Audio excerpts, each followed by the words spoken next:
Yes, waligani mtazamaji wa Uhondo TV. Mimi naitwa Aidan Jeremiah. Lengo langu ni kuweza kuleta taarifa mbalimbali za kimichezo ambazo zinapatikana ndani ya Uhondo TV, Uhondo Michezo. Ni moja kati ya story ambayo imeonekana kuwa gumzo kwa kiasi kubwa kwenye mitandao mbalimbali ya kijamii kuhusiana na kikosi cha wekundu Msimbazi Simba, mchezo wa NBC Premier League baada ya kutamatika katika uwanja wa CCM Kirumba jijini Mwanza, na mchezo ulikuwa unakutanisha timu ya Pamba Jiji Football Club ambao walikuwa ni wenyeji wa mchezo dhidi ya wekundu wa Msimbazi Simba Sports Club. Mchezo umetamatika kwa timu zote kuweza kupata goli moja kwa moja, yani draw ya kufungana moja kwa moja.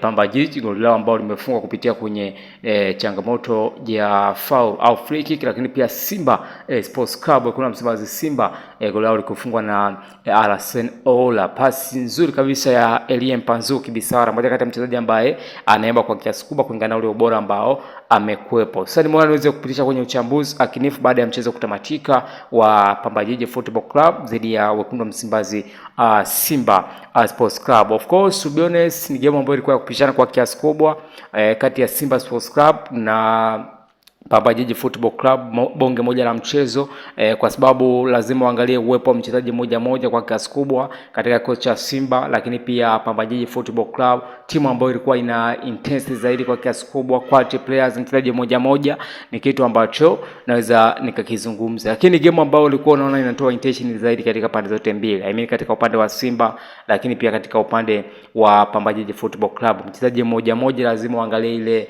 aggressive zaidi, namna ambavyo alikuwa anajituma kuanzia kwenye eneo la goalkeeping kuja kwenye eneo la center back, midfield, pia mpaka kwenye eneo la final stage, eneo la ushambuliaji, kitu ambacho tumekuwa tunakizungumza. Kwa hiyo ni game ambayo ilikuwa kupishana kwa kiasi kubwa, lazima tuheshimu kile kitu ambacho Pamba Jiji wamekuja nacho kama big surprise kwa kiasi kubwa kwenye siku kubwa leo. Lakini kwa Simba nafikiri ni kama uimara wa mchezaji moja, lakini lazima waangalie hata nafasi ambazo walikuwa wanazipata na wanashindwa kuzitumia. Hicho ni kitu ambacho naweza nikakizungumza. Lakini pia kwa uwepo wa mchezaji moja lazima waangalie kwamba ni bonge moja la mchezo ambao ulikuwa kupishana zaidi. Pamba Jiji nafikiri kwamba ile hamasa ambayo imekuwepo, motivation nje ya uwanja, mashabiki pia ile ambayo tumekuwa tunasema kwamba the presence of fan base, ni kitu ambacho naweza nikasema kwamba kimewabeba katika siku kubwa leo kati ya Pamba Jiji Football Club dhidi ya wekundu Msimbazi Simba Sports Club. Lakini pia matukio yamekuwepo kwa kiasi kubwa, waamuzi namna ambavyo wamezungumza zaidi kulingana na kile kitu ambacho